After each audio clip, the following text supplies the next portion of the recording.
I want to talk about an issue that we sometimes see here at StickyLife. Sometimes customers will purchase an item with a very specific size that they think they're going to get, but unfortunately the artwork doesn't actually fill the entire size that they request.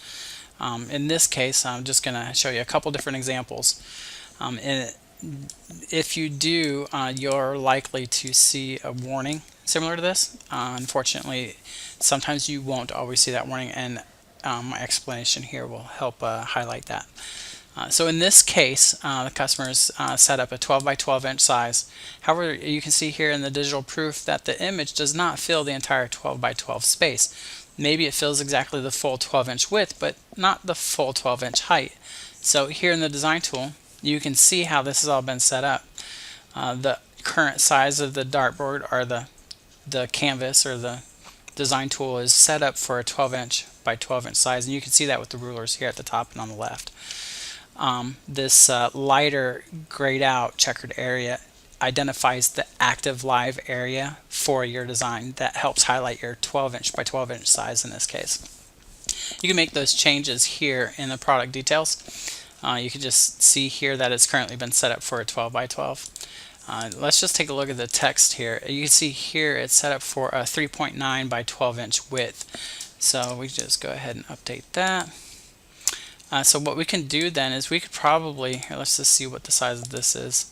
At 4 inches tall on that little smiley guy. So let's just go up here. We're going to go ahead and unlock the aspect ratio and change the height to 4 inches. And we'll go ahead and submit. And you can see here that this kind of helps fit the design into the full size. By doing that, you can see that the price has dropped quite a bit. Before, when we were 12 by 12, it was $30. Where here, now that we actually have the artwork, the full design filling the entire canvas or the entire design window. See here on the left is 4 inches, and here on the top is 12 inches. So it's a 4 by 12, and the artwork fills the entire area. The price is a lot less. It's cheaper. It's more accurate. It helps us understand what you're asking for, what we're supposed to produce. It's better all around. So if you click add to cart, you can then see in the digital proof that the price is now cheaper. It actually looks pretty much exactly the same. Looks like maybe I made a small change there to the smiley guy a second ago, but the pricing is much better, and you know exactly what you're going to get. And the warning goes away. Unfortunately, the warning's not always shown, and here let me show you an example. Here's a file. It's a PDF file that I set up just for this demonstration, where it's a 6-inch square inside of a 12-inch window. Here's how I had originally had it set up. You could see that I've got it set up in the very middle of a 12-inch by 12-inch document. So it's a 12-inch wide by 12-inch tall document. The artwork, however, is only 6 inches by 6 inches.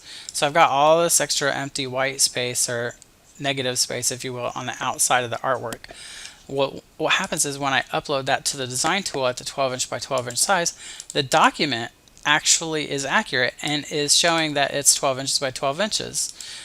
So when I align that to center of the design window, it's lining it up and everything's accurate. Unfortunately, the artwork that you're actually looking to have printed is just the 6-inch by 6-inch square.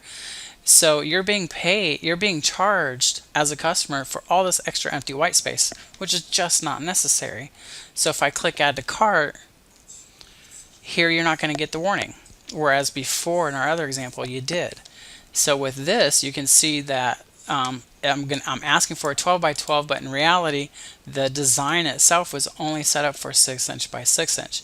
This is a very common issue that we get sometimes with customers that just don't realize that you really need to reduce the artboard, so that way the items that you want printed in your file only match, like only fills the artboard. So here in Adobe Illustrator there's a fancy little option where you can just go artboard fit to artwork bounds, and it just kind of snugs everything nice and neat together, so that way when you do upload that file, you're only working with that document. So I hope this demonstration has been helpful.